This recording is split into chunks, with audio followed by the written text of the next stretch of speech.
Hey guys. Hi. Welcome to another episode of Cemeteries Down Under.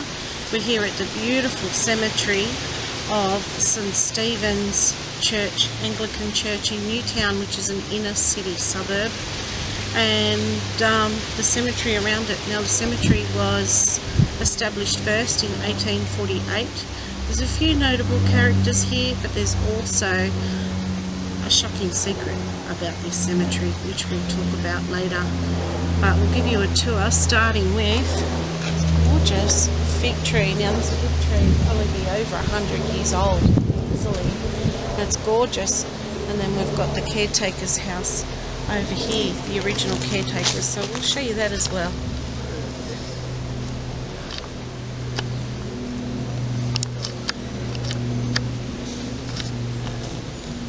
So I hope you enjoyed the tour, and we'll talk about a bit of the history.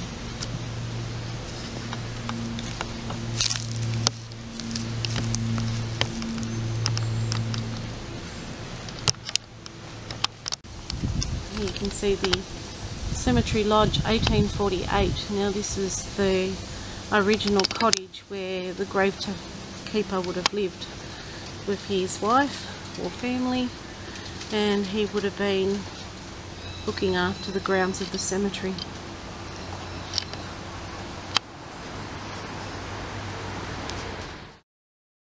St Stephen's Anglican Church is the second church by that name in Newtown, both of which were designed by noted church architect Edmund Blackett, who is buried in the cemetery.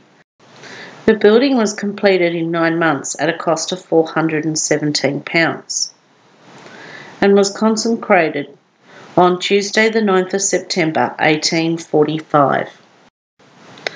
Camperdown Cemetery was established first before the church and was founded in 1848, and for 20 years the main general cemetery for Sydney, with the total number of burials being about 18,000 people. Many people who were important to the early history of colonial Australia are buried there. It is the only one of Sydney's 3 main early cemeteries that still exist. Previous cemeteries in Sydney were the so-called Old Burial Ground of 1792 in George Street on the site of the Sydney Town Hall, and the New Burial Ground 1819 to 68 in Devonshire Street on the site of the Central Railway Station, Sydney. In 1868, Camperdown Cemetery was closed against the sale of any more further plots. The cemetery was not at that time full. However, because the trust that controlled the cemetery was connected to the Church of England, the Parliament received no income from it and opened 3 new cemeteries that year: Rookwood, South Head Cemetery and Gore Hill Cemetery. Stories were circulated about bad air rising from Camperdown Cemetery. Complaints were made that people had seen coffins covered with only a few inches of soil. This undeniable fact gave the impression that the management of the cemetery was severely at fault. However, it related to a purely practical matter. Half of the burials were of paupers, who were placed in communal graves at the expense of the government or the Benevolent Society. These took place at 9 a.m. and 4 p.m. each day. Graves were dug deep enough to contain 3 or 4 coffins, and an unfilled grave might frequently be left open between the morning and afternoon burials in order to receive another coffin. From 1868, there was no more paupers' burials in Camperdown. The cemetery continued in use, but only for the burial of people who had already purchased plots. There are about 15,733 burials from 1849 to 1867, 2,057 from 1868 to 1900, and only 172 burials between 1900 and the 1940s. Got another ship's anchor and a cluster of graves. I can't read anything else. They're faded. Doesn't say anything about any shipwreck. So I'm not sure why it's there, or maybe they were Navy men buried here. But if you have a look over here, there's a big memorial stone, and around the front, shaped like a ship. Quite unusual.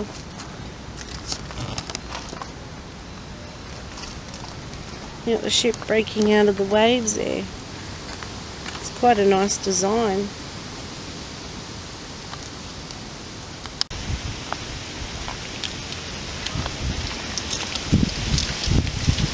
The design of this, almost like a memorial, and you got the front of the ship.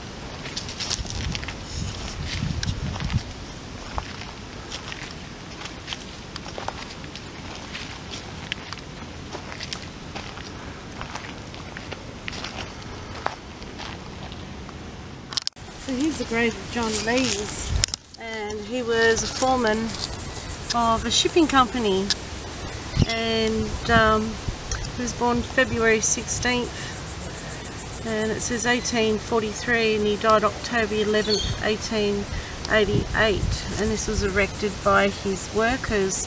But what's unusual about this, look at this, he's got a ship propeller blade as his tombstone, so how unique is that?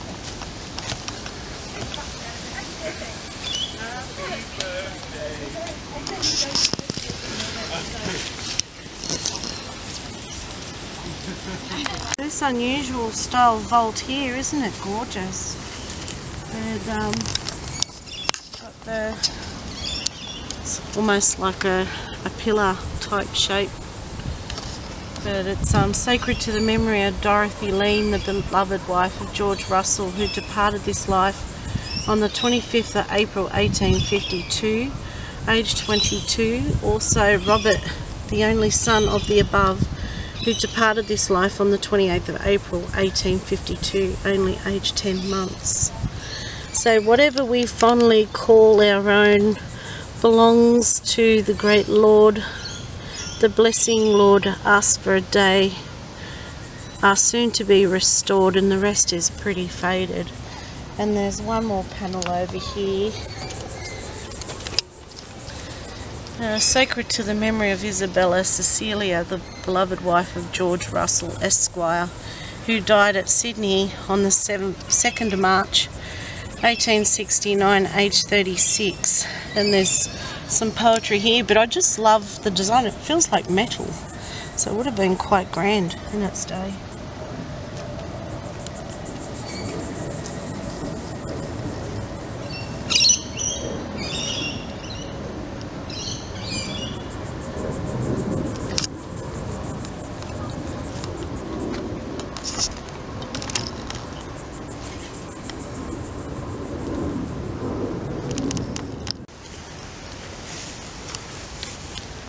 Beautiful design bolt here. Part of the writing's legible, and it's in the memory of James Jock Taylor, only son of John Taylor, and his wife Catherine Taylor. Died at, looks like Kyle Neil McClay. There's something, 23rd of December 1840, aged only 20.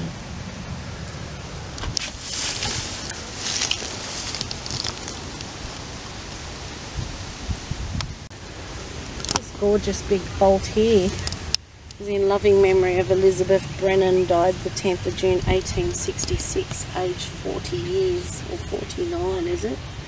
Also her husband Peter Brennan died the 25th of October 1873, aged 70 years. And then you've got in loving memory of Reginald James Peter Pratt, died the 3rd of November 1876, aged only 6 years, grandson of P&E Brennan. And there's writing on the top, but you can't read it anymore. But gorgeous big vault.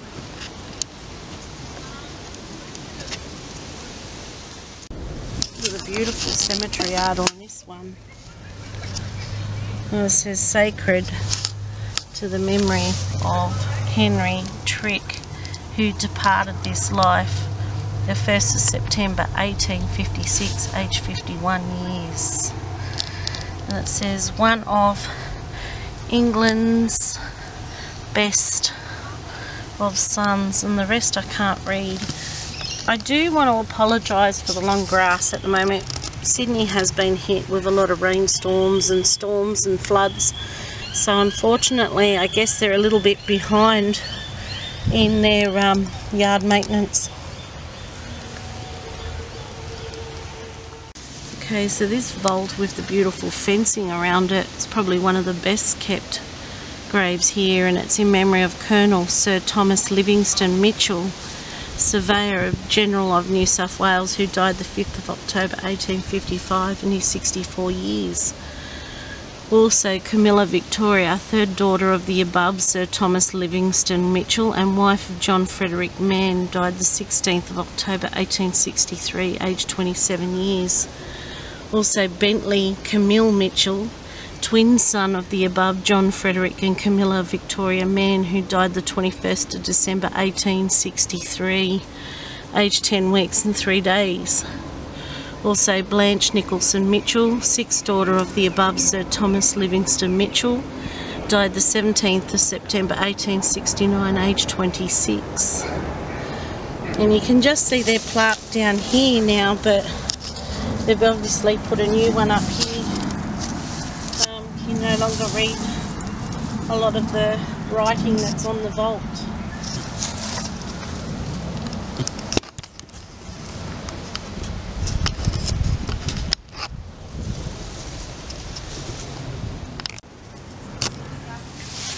So this is quite unusual with the cemetery art on this. And then it's got Margaret Steele, who can't see any more writing. It's the lichen and everything's rubbed off, but cemetery art's quite different, unusual, beautiful.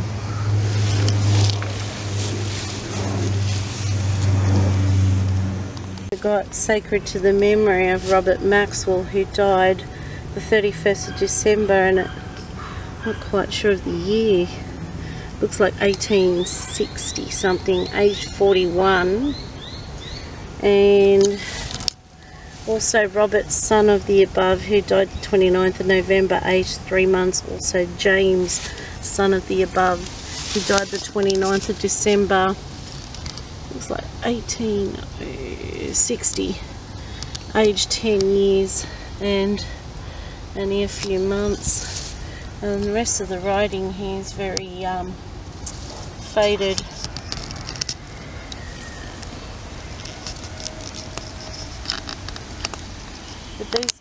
So there's a story about all the graves along this fence here, which I'll tell you in a few moments.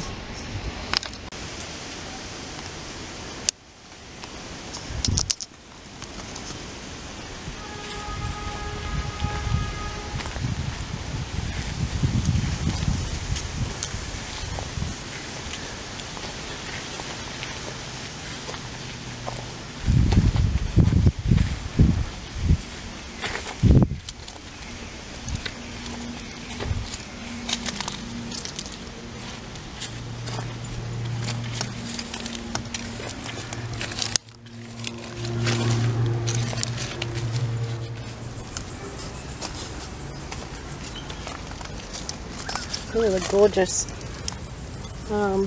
wreath on this, and a beautiful big cross.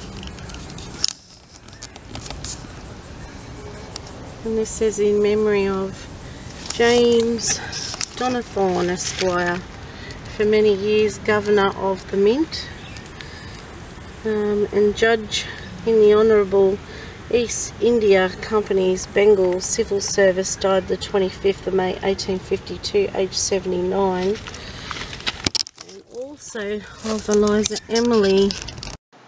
Eliza Donnithorne has a sad story, and her gravestone is placed beneath her father's in Camperdown Cemetery.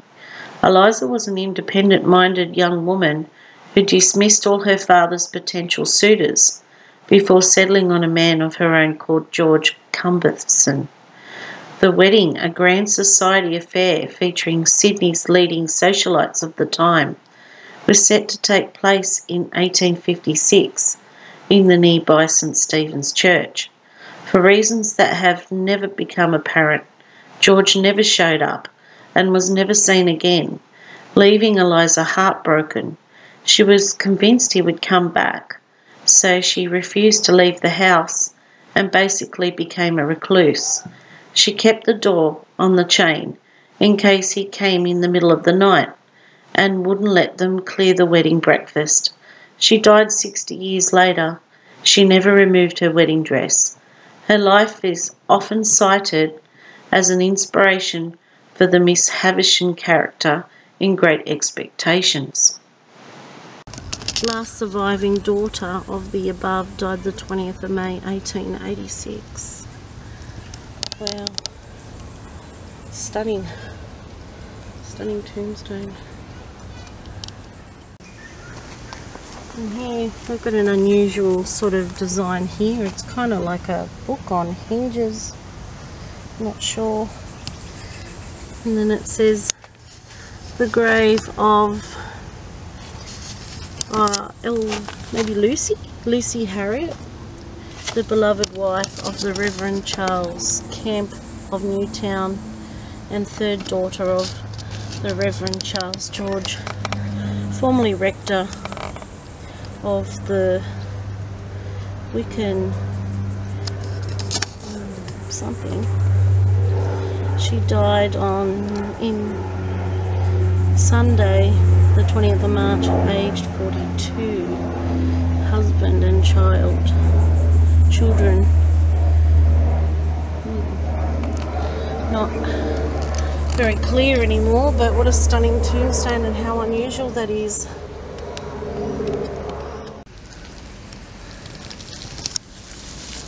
So this one you can no longer read, the writing's all faded and gone, but the artwork of a baby held in the angel's arms is just beautiful. It's very, very unique. I haven't seen anything like that here in the oldest suburbs. So beautiful. So this beautiful, looks like a steeple adorned with flowers, and it says in loving memory of Florence Geddes, died the 2nd of October 1873. James Geddes died 13th of January 1876. Alice Geddes died 24th of December 1879. Ada Geddes died the 16th of November 1888. But I just love the historical, the tombstone is just really pretty.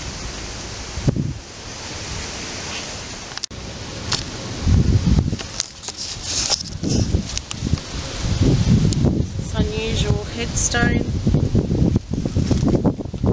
Got the hand holding the wreath, and I'm not sure if there was more to it and it's broken. Looks like a bolt, and you got the torches upside down. And this is sacred to the memory of Nicholas Charles Osher, Esquire, who died the 6th of January 1856. Age 65. This monument is erected in sincere devotedness by his faithful friend and pupil Anna Bishop. Mourn him, mourn his harpstrings broken. Nevermore shall float such music. None should sweep the lyre like him. So he must have played music.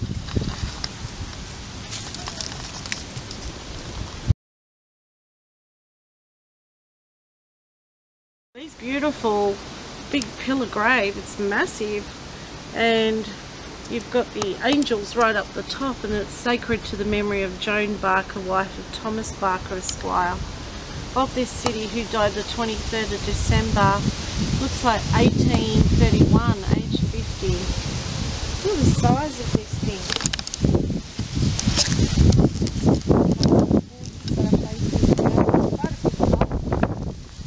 If there was any other writing on it, it's not legible anymore.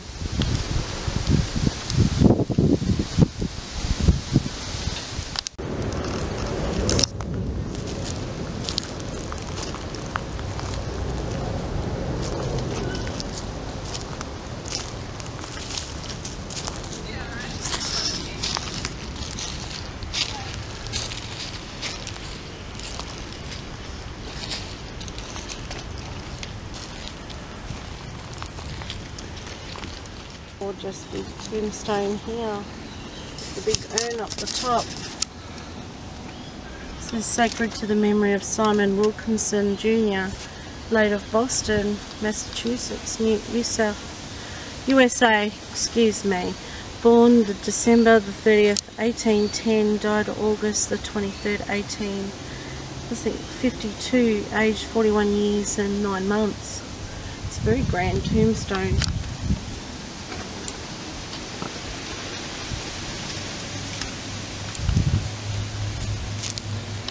Beautiful thing. It looks like a church window of the old sandstone churches, and it says R. Anderson, the mayor, and it says 1867. You come around the other side,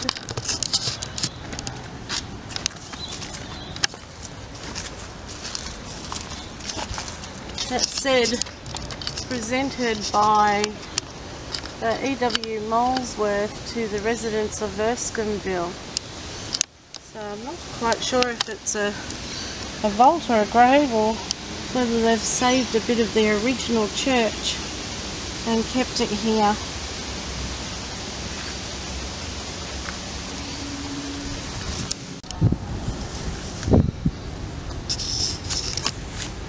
Okay, so here we've got John McCleary, Inspector General of Police, New South Wales, died in Sydney on the 6th of October 1874, aged 65.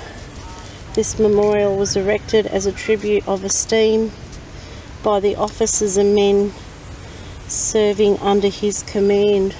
And you can tell by the tall pillar that he lived a full life, because the tall pillars mean full life and broken one means a life cut short. This gorgeous looking vault, it's just very unusual. You've got 1864 up there, and the beautiful statues. Looks like Mary and Jesus or some of the disciples. And just faded, you got the memory of Margaret, of maybe mother of Sarah Andrews, aged 76 years, died 1901. And then you got in memory of John Andrews, youngest son of Thomas Andrews, of Something Road, London, for 36 years a resident in Newtown. And then you got in memory of Sarah, youngest daughter of John Dawson, of England Town, Essex, and 11 years, 8 months, John Root Andrews. So this is the Andrew family vault, but I just love the design of it. It's so unusual. So now I'm going to talk about the tombstones that you see all along the fence line. The cemetery was 13 acres, but by the 1940s the cemetery was overgrown, and in June 1946 the body of a murdered girl, Joan Norma Ginn, was found in the cemetery.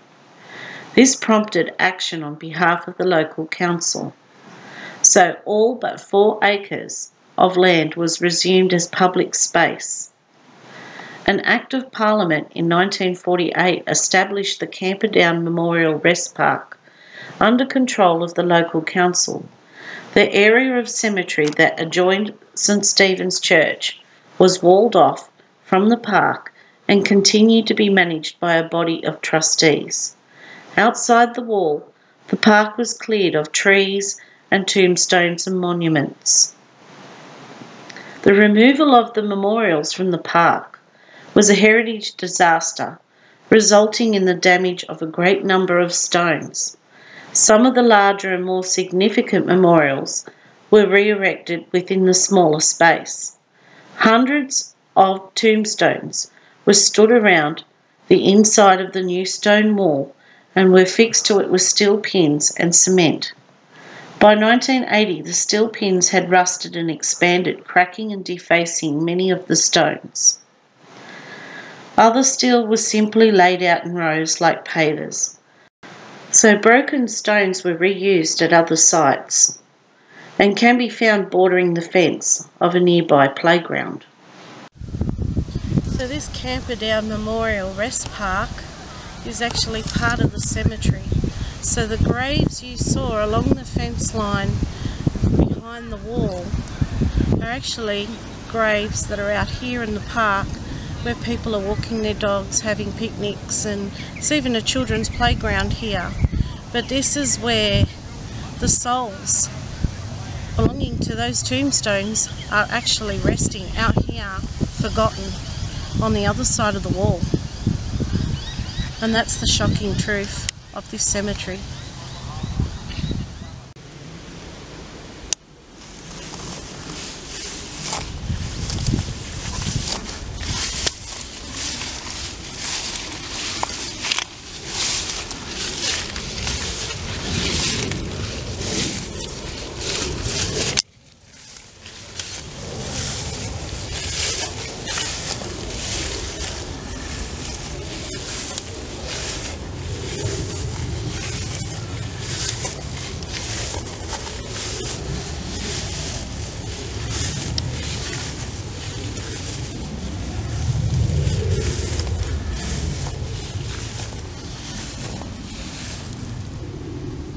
Okay, hi, I hope you enjoyed this episode of the Camperdown Cemetery and seeing the beautiful St Stephen's Church. It's closed so we can't show you inside, but it is beautiful. I love the Gothic design. Unfortunately, this is one of my favourite cemeteries, but it always upsets me to see the tombstones along the fence and people not realising they're walking their dog and having picnics upon people buried, but their markers have been taken away. So that upsets me a lot, and I don't know why they did that, but yeah, put comments below if you agree or disagree. It was a horrible tragedy that happened that caused the fence to go up, but I still don't like the thought of the stones being taken away. Anyway, hope you enjoyed, and we'll catch you on our next adventure. See you soon, guys.